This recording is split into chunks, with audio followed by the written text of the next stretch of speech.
আসসালামু আলাইকুম। Today I will examination of hydrocele. তো ফার্স্টে আমরা পেশেন্টের কাছে যাব এবং greetings, introduction, consent and proper exposure এবং প্রাইভেসি মেনটেন করব। ফার্স্টে আমি গ্রিটিংস নিয়ে নিই। আসসালামু আলাইকুম, আমি একজন পঞ্চম বর্ষের শিক্ষার্থী। আমি আপনার উপর কিছু পরীক্ষা করব, আপনার কোনো সমস্যা হবে না। আপনার যদি কোনো সমস্যা হয় আপনি আমাকে জানাবেন, আমি পরীক্ষাগুলো আস্তে আস্তে করব। দেন আমরা প্রপার স্ক্রিনিং মেনটেন করবো, প্রাইভেসি মেনটেন করব এবং প্রাইভেসি এবং স্ক্রিনিং যদি না থাকে আমরা স্যারের কাছে বলে নেব, স্যার আমি I need to proper exposure and I need to screening, যেহেতু এটা একটা প্রাইভেট পার্টের এক্সামিনেশন। তো ফার্স্টে আমরা পেশেন্টের কাছে চলে যাই এবং তাকে জিজ্ঞেস করবো, বাবা বাবা আপনার কি সমস্যা? আমার অন্ডকোষে ফুলে গেছে। আচ্ছা, ঠিক আছে। তারপরে আমরা এক্সপোজার করে নেব, ঠিক আছে? এক্সপোজার করার পরে বলবো যে বাবা আপনি মাথাটা ঘুরায় একটু কাশি দেন। ওকে, ঠিক আছে। দেন এর সাথে আমরা ভিজিবল কাপ ইম্পালস দেখে নিলাম। ভিজিবল কাপ ইম্পালস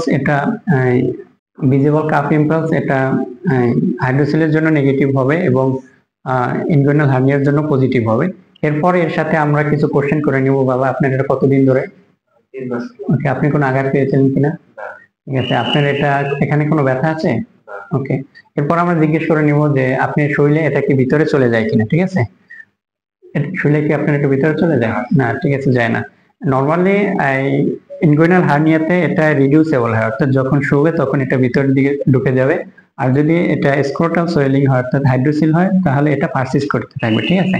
ওকে, দেন আমরা ইন্সপেকশন করবো। ইন্সপেকশনে আমরা দেখে নেব সাইজ, শেপ, তারপরে ওভারলাইং স্কিন কন্ডিশন কেমন, এবং যেহেতু এটা একটা বড় সোয়েলিং আমরা আন্ডার সারফেস অফ স্ক্রোটামটা দেখে নেব এবং পেনিস কোনো দিকে ডেভিয়েশন হয়ে আছে কিনা এটা আমরা দেখে নেব। ওকে, ইন্সপেকশনে আমরা আরেকটা জিনিস দেখে নেব। আমরা পেশেন্টকে বলে নেব, বাবা আপনি মাথাটা ঘুরে একটা কাশি দেন। ওকে, এরপরে আমরা ভিজিবল কাপ ইম্পালস দেখে নিলাম।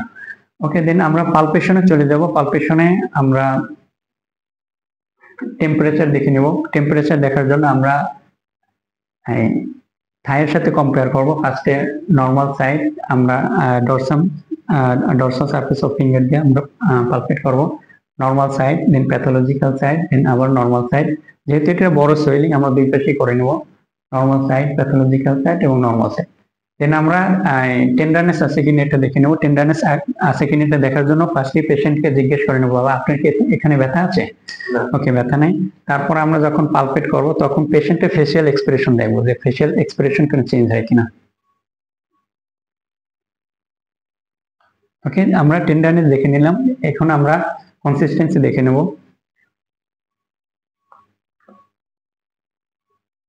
হাইড্রোসিলের জন্য কনসিস্টেন্সি সিস্টিক হয়। এখন আমরা গেট অ্যাবভ সোয়েলিং দেখে নেব। গেট অ্যাবভ সোয়েলিং দেখার জন্য আমরা থাম্বকে সামনের দিকে রাখবো এবং ফোর ফিঙ্গারকে পিছনের দিকে রাখবো এবং মিডিয়াল সাইড থেকে ল্যাটেরাল সাইডের দিকে আমরা পালপেট করার চেষ্টা করবো যে আমরা স্পারমাটিক কর্ডটা পাই কিনা, ঠিক আছে? এখানে যদি ইনগুইনাল কন্টেন্ট থাকতো, অর্থাৎ এটা যদি হার্নিয়া হইতো তাহলে এখানে ইনগুইনাল কন্টেন্ট গুলো থাকতো, অর্থাৎ আমরা তখন গেট অ্যাবভ সোয়েলিং পাইতাম না।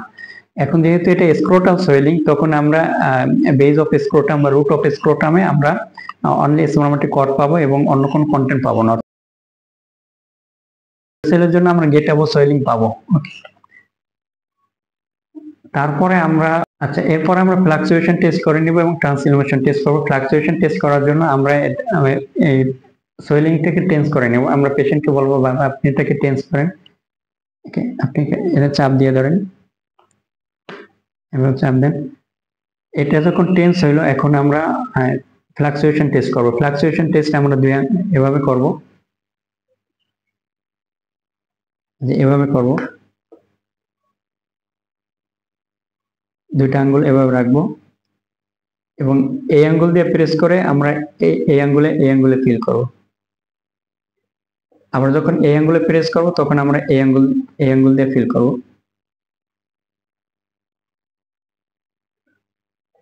এবং যেহেতু এটা বড় সোয়েলিং আমরা এই পাশে করে নিব।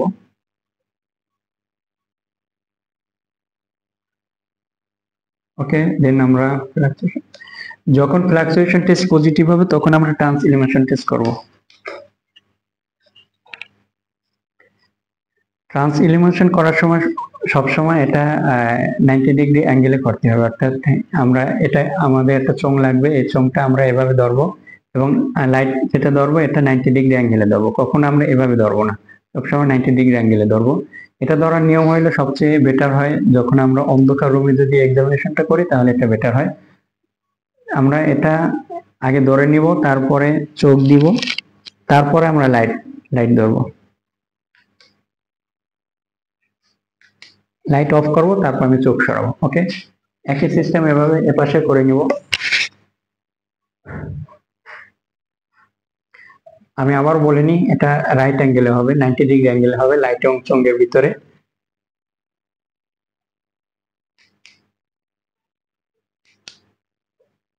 ওকে,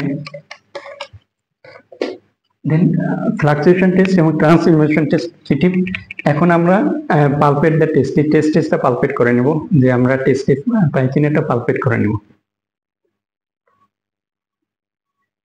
ওকে, এরপরে আমরা যে এক্সপোজার যেটা করছিলাম এটা আবার ঠিক করে দেব এবং পেশেন্টকে একটা ধন্যবাদ দিব। ধন্যবাদ আপনি সহযোগিতা করার জন্য। ঠিক আছে, এটুকু ছিল আজকে আমাদের হাইড্রোসিল এক্সামিনেশন। আসসালামু আলাইকুম।